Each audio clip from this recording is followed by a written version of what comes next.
সকাল সকাল ঘুম থেকে উঠে গিয়েছিলাম আর প্রত্যেক দিনের মতো চোখে মুখে জল দিয়ে ওষুধটা খেয়ে দেখো লেগে পড়েছি কাজে।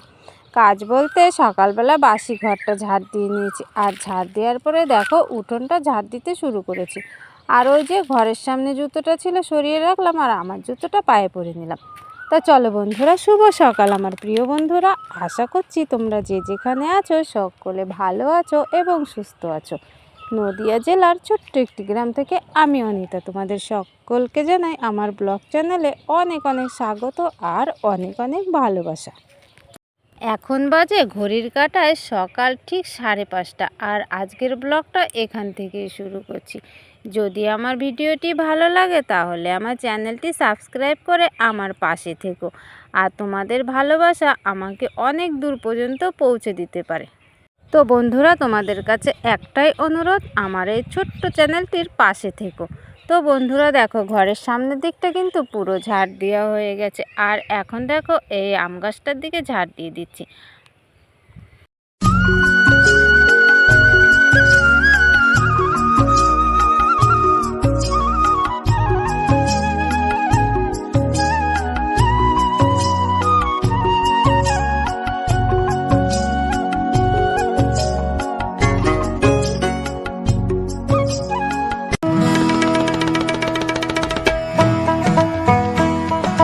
তো তোমাদের সাথে গল্প করতে করতে আমার তো উঠোনটা ঝাড় দেওয়া হয়ে গেল। তারপরে দেখো চলে এসেছি উনুনের পাড়ে।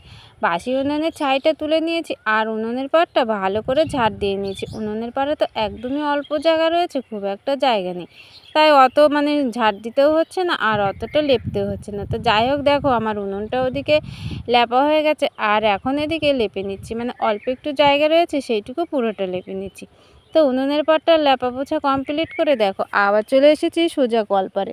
আর কলপারে চলে এসেছি থালা বাসনগুলো নিয়ে। ওই যে গামলায় জল ভরে রেখেছি, আর থালা বাসনগুলো এখন মেজে নিচ্ছি। থালা বাসন কিন্তু খুব একটা নেই, এই অল্প থালা বাসন রয়েছে আর কি। আর কি বলো তো, গুড্ডু আজকে না এখনও ঘুম থেকে ওঠেনি, আর গুড্ডুর সাথে মাও একটু ঘুমোচ্ছে। আমার তো সকাল সকালে ঘুম ভেঙে গেছিলো, তাই আমি কিন্তু সকাল সকালে উঠে পড়েছি, আর সকাল সকালে উঠে কাজ করতে শুরু করে দিয়েছি। কারণ এখন তো রোদ গরমের দিন, যত বেলা হবে কষ্ট ততই বেশি হবে, যত সকাল সকালে কাজ করে নেওয়া যাবে ততই কিন্তু ভালো। তো দেখো আমার থালা বাসনগুলো কিন্তু মাজা হয়ে গেছে, আর এখন থালা বাসনগুলো আমি সব ধুয়ে নিচ্ছি।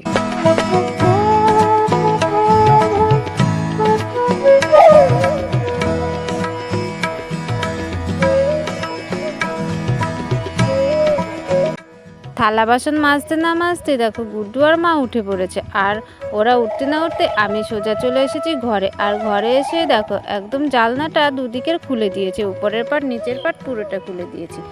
আর বালিশগুলো সব নিচে রেখে দিলাম, আর চাদরটাকে তুলে দিলাম। চাদরটা কিন্তু অনেক দিন পাতা হয়েছে, আর কিন্তু বেশ ময়লা হয়েছে, তাই ভাবলাম একটা কাঁচা চাদর পেতে দিই। কাঁচা বলতে এটাও কিন্তু অনেক পুরনো চাদর। আর কি বলো তো, এই যে গরমের সময় না একদম নরম পুরনো জিনিস কিন্তু বেশ ভালো লাগে, আর নতুন পাততে গেলে না কেমন একটা খড়খড়ে লাগে।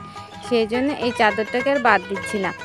যে কদিন গরম থাকে সে কদিন ভাবছি এই চাদরটা ব্যবহার করার পরে যখন একটু ঠান্ডা ঠান্ডা পড়বে তখন কিন্তু অন্য একটা বেড কভার ব্যবহার করব। তো যাই হোক, দেখো আমার চাদরটা কিন্তু পাতা হয়ে গেছে, আর এখন ঝাড়ু দিয়ে আমি বেশ ভালো করে ঝাড় দিয়ে দিচ্ছি একদম টান টান করে। আর ওই যে বাঁশবালিশটা জানলার কাছে রেখে দিলাম, আর যা কিছু আছে সব সুন্দর করে গুছিয়ে এখন রেখে দেবো। কাঁথাটা তো ভাঁজ করা ছিল, তারপরেও একটু ভালো করে আর কি ভাঁজ করে নিলাম। তা দেখো ওই জানলার সাইডে রেখে দিলাম, আর ওই যে বালিশগুলো একটার পর একটা বেশ সুন্দর করে কিন্তু সাজিয়ে রেখেছি, আর গোছানোর পরে কিন্তু বিছানাটা বেশ সুন্দর লাগছে দেখতে। তা চলো বন্ধুরা, এখন বাকি কাজগুলো করা যাক। বাকি কাজ বলতে এই যে ঘরটা কিন্তু এখনও মোছা হয়নি, তাই এক বালতি জল নিয়ে এসেছি, আর জলে কিন্তু এক ঢাকনা ফিনাইল দিয়ে দিলাম। আর এই ফিনাইল জল দিয়ে এখন আমি পুরো ঘরটা মুছে নেব। আর বালতিতে দেখো নেতাটা কিন্তু চুবিয়ে দিয়েছি। আর গুড্ডু আর মা তো ওদিকে একটু ঘোরাঘুরি করছে, তাই আমি ভাবছি এদিকে একটু মোছামুছির কাজটা কমপ্লিট করে নিই। ঘর বারান্দা মোছার আগে কিন্তু আমি রান্নাঘরটা মুছে নিই। আমার ছোট্ট রান্নাঘর মুছতে অতটা টাইম লাগে না, আর ওটা কিন্তু তোমাদের সাথে সবসময় শেয়ার করা হয় না, ওটা কিন্তু প্রত্যেক দিন মুছে নিই। তো দেখো বারান্দাটা মোছার পরে ওই যে গ্রিলের দরজা দুটো, ও দুটো কিন্তু ভেতরে দিয়ে দিলাম, কারণ এই যে বসার জায়গা দুটো মুছবো বলে সেই জন্য ওদের ভেতরে দিয়ে দিলাম। আর ওরা যদি বাইরের দিকে থাকে তাহলে কিন্তু মুছতে খুব অসুবিধা হয়। তো যাই হোক, দুই সাইডে বসারটা মুছে নিলাম, আর দেখো নিচে এখন বেশ ভালো করে মুছে নেব। আর গরমের সময় না ঘরগুলো মুছলে কিন্তু বেশ ঠান্ডা ঠান্ডা লাগে, আর কিন্তু খুব ভালো লাগে হাঁটাচলা করতে, একটুও ধুলোর কণা থাকে না।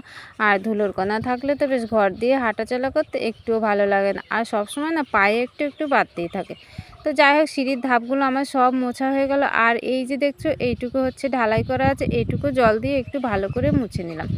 তা মোছা টোছার পরে আমি চান টান করে পুজো করে নিয়েছি, আর পুজো করার পরে চাটা খেয়ে নিয়েছিলাম।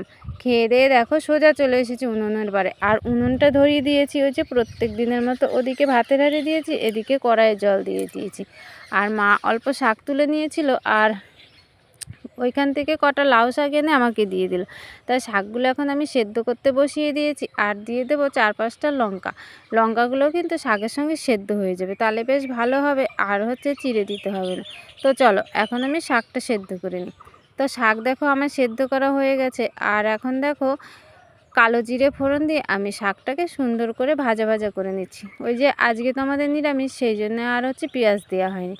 তো আমার এদিকে শাক ভাজা কমপ্লিট হয়ে গেছে, আর এদিকে রান্না করে নেব। দেখো আজকে আমি যে তরকারিটা রান্না করব, সেই তরকারিটা তোমরা মনে হয় কোনোদিনও খাওনি, আর আমিও খাইনি। কি করব বলো, বাধ্য হয়ে কিন্তু আজকেই তরকারিটা করতে হচ্ছে। তো তরকারি বলতে দেখো এখানে সবজি দিয়ে দিয়েছি, আলু বেগুন আর ডাঁটা, আর হচ্ছে কেটে রেখেছি কিছু কাঁচকলা, হলুদ দিয়ে মাখিয়ে রেখেছিলাম, সেগুলো এখন দিয়ে দিচ্ছি। তা এইগুলো এখন আমি ভালো করে নাড়াচাড়া করে নেব। আর এর মধ্যে মানে যে জিনিসটা এখনও দিইনি, মানে এই কাঁচকলা দিয়ে এই জিনিসটা তোমরা কোনো দিনই খাওনি আমার মনে হয় না। আর যদি কেউ খেয়ে থাকো তাহলে প্লিজ আমাকে একটু কমেন্ট করে জানিও।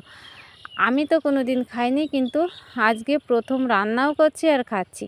তো যাই হোক, দেখো আমি কলাইয়ের ডালগুলো প্রেসার কুকারে সেদ্ধ করে নিয়েছিলাম, সেই ডালগুলো দিয়ে দিলাম, আর একটু নাড়াচাড়া করার পরে মানে পরিমাণ মতো হলুদ দিয়ে দিয়েছি, আর হলুদ দেওয়ার পরেও কিন্তু বেশ একটু নাড়াচাড়া করে নিয়েছি। পরিমাণ মতো দিয়ে দেব লবণ, এখন মানে যেটুকু লাগবে আর কি, লবণ দিয়ে আবার একটু নাড়াচাড়া করে নেব। আর আজকে এই রান্না করার কারণ হচ্ছে আমার ঘরে তেমন কিছু রান্না করার মতো নেই, তা হচ্ছে এই জন্যই এইসব রান্না করা আর কি। তো যাই হোক, খাওয়া গেলেই হলো। ফুটানো ছিল গরম জল, সেই গরম জলটা আমি দিয়ে একটু ভালো করে নাড়াচাড়া করে নিচ্ছি, আর এখন ডালটা ফুটলে একটু ফোড়ন দিয়ে নেব। তা অনেকক্ষণ তো ধরো ডালটাকে ফোটালাম, ফোটানোর পরে দেখো না আমি নামিয়ে নিয়েছি। আর দেখো পাতা দিয়ে জাল দিচ্ছি, তবু উনানে কেমন দগদগে আগুন আর কি। আর আমাদের উনুনটা কিন্তু বেশ ভালো জ্বলে, মানে উনুনের মধ্যে তুমি যাই দিয়ে জাল দাও না কেন। তো চলো, কড়াইয়ে তেল দিয়ে দিয়েছি, আর দুটো শুকনো লঙ্কা আমি ভেজে তুলে রেখেছি, ওই যে মেথি বাটা হয়েছিল সেগুলো দিয়ে খাওয়ার জন্য। আর আমি অল্প পরিমাণে রাঁধুনি দিয়ে দিয়েছি। তারপরে দেখো রাঁধুনিটা একটু ভাজা ভাজা হওয়ার পরে ওই যে সবজি ডালটা কিন্তু ঢেলে দিয়েছি। মানে সবজি ডাল অনেকেই খেয়েছো, কিন্তু কলা দিয়ে কেউ কখনই খাওনি। তো যাই হোক, ফোড়ন দেওয়ার পরে এখন একটু আবার ফুটিয়ে নেব, তারপরে আমি ডালটাকে নামিয়ে নেব। তো চলো, ডালটাকে তো নামিয়ে নেওয়া হলো, এবার আমি চলে এসেছি ভাত বাড়ার জন্য। আর ভাতটা আজকে রান্নাঘরে বাড়ছি, কারণ বাইরে প্রচণ্ড হাওয়া দিচ্ছে, আজকে বাইরে বসে খাবো, সেই জন্য আর ওই ঘরে নিয়ে যাই। তা উনুনের পাড় থেকে ভাতটা বেড়ে খাওয়া দাওয়া করে সব কিছু ঘরে নিয়ে যাব। তা চলো, মার জন্য আর আমার জন্য দুজনের জন্য দুটো থালায় কিন্তু ভাত বেড়ে নিচ্ছি। তো আমার ভাত দেখো বাড়া হয়ে গেছে, আর আজকে রান্না হয়েছে আমাদের শাক ভাজা, গুড্ডুর জন্য আলু ভাজা, আর ওই যে সবজি ডাল। তো আমি দেখো মায়ের থালায় আমার থালায় দুজনের থালায় অল্প অল্প করে শাক দিয়ে দিয়েছে। শাক কিন্তু খুব একটা বেশি ভাজা করিনি, একদমই অল্প। তো যাই হোক, মাকে আর আলু ভাজা দিলাম না, মা আলু অতটা পছন্দ করে না, তাই গুড্ডুর জন্য হচ্ছে নিয়ে নিলাম, আর গুড্ডু আর আমি একই থালায় খেয়ে নেব। আর দেখো বাটিতে নিয়ে নেব ডাল। আর আজকে খাওয়া দাওয়াটা কিন্তু আমরা বাইরে বসেই করে নেব। আজকে না, শুধু আমরা প্রায় দিনই কিন্তু বাইরে বসে খাই, কী বা শীতের দিন কী বা গরমের দিন। তো চলো, খাওয়া দাওয়া কমপ্লিট হয়ে যাওয়ার পরে দুটো থালা ছিল, এই থালা দুটো নিয়ে আমি চলে এসেছি কলপারে। আর এই যে থালা দুটো মাজার পরে গুড্ডুকে ঘুম পাড়িয়ে দেবো। তা চলো, এখন থালা বাসনগুলো আমি মাজা ধোয়া করে কমপ্লিট করে নিই। এখনও কিন্তু আমার অনেক কাজ বাকি, মানে কাজ যেন শেষ হতে চায় না সারা দিনের মতো। তো চলো বন্ধুরা, থালা ধোয়ার পরে গামলায় যে জল ছিল সেটা আমি কলপারে ঢেলে দিয়েছি।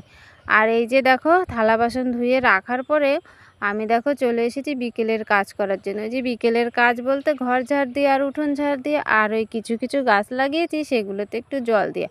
তো গুড্ডুরও ঘুম হয়ে গেছে, গুড্ডু উঠে গেছিলো, তাই আমি এখন ঘরটা বেশ ভালো করে ঝাড় দিচ্ছি। তো চলো, আমার কিন্তু ঘরটার এদিকে ওদিকে দরজার ভেতর পাশে সব জায়গায় কিন্তু ভালোভাবে ঝাড় দেওয়া হয়ে গেছে। আর ওইদিকে ঠাকুর ঘরটাও ঝাড় দিয়ে বের করে দিয়েছি। আর এখন আমি বারান্দাটা ঝাড় দিয়ে নিচ্ছি। দেখেছো, ঘর মুছেছি তবুও ঘরে কতটা নোংরা। নোংরা তো হবেই, মানে সব সময় তো জুতো পরে ঘরে ওঠা হয় না। দুই এক সময় আমি গুড্ডু দেখা গেল খালি পায়ে দৌড় মেরে ঘরে চলে আসলাম, সেই ধুলোগুলো কোথায় যাবে, ঘরেই থাকবে। তো বারান্দাটা ঝাড় দিয়ে দেখো আমি সিঁড়িগুলোকে ঝাড় দিয়ে নিচ্ছি। আর ওই যে সিঁড়িতে যে বস্তাগুলো পাতা থাকে সেইগুলোকে এখন ঝেড়ে আবার সিঁড়িতে পেতে দেবো। তাই বস্তাগুলো না দিলে না ঘর কিন্তু আরও ধুলো হয়ে যায়। জায়গায় জায়গায় কিন্তু পাপোশের বদলে বস্তা দিয়ে রেখেছি, কারণ পাপোশ দিয়ে না ঠিক পোষায় না, সেই জন্য বস্তাগুলো দিয়ে রেখেছি। তা ওগুলো তো কমপ্লিট করে তারপরে আমি আর গুড্ডু চলে এসেছি দেখো কালকের যে অসম্পূর্ণ কাজটা ছিল সেটাকে সম্পূর্ণ করার জন্য। ওই যে তোমরা তো দেখলে আগের দিন মাটি ভরে ভরে রেখেছিলাম গ্লাসগুলোতে। আর কিসের জন্য রেখেছি, এই যে দেখো আমাদের গাছে একটা পেঁপে পেকেছিল, সেই পেঁপে দানাগুলো রেখে দিয়েছিলাম। আর আগের দিন আমি কটা বসিয়েছিলাম, সেগুলো কিন্তু ছোট্ট ছোট্ট চারা বেরিয়েছে, তাই ভাবলাম আরও একটু বেশি করে দিই। তাই এই প্রত্যেকটা গ্লাসে দুটো করে দানা বসিয়ে দিচ্ছি, আর একটা করে কিন্তু নামিয়ে দিচ্ছি। তা আমার সবগুলো কিন্তু বসানো হয়ে গেছে, এখন আমি একটু জল দিয়ে দেবো। তা চলো বন্ধুরা, ব্লগটা আর বড় করছি না, তোমরা যে যেখান থেকে দেখছো আমার এই ব্লগটি, সবাই ভালো থেকো এবং সুস্থ থেকো। আর নতুন বন্ধু হয়ে যারা আমার এই ব্লগটি দেখছো তাদের পাশে থাকার জন্য আমার অনুরোধ করছি। তো চলো বন্ধুরা, দেখা হবে তোমাদের সাথে আবার পরবর্তী একটা ব্লগে। টাটা সবাইকে, গুড নাইট।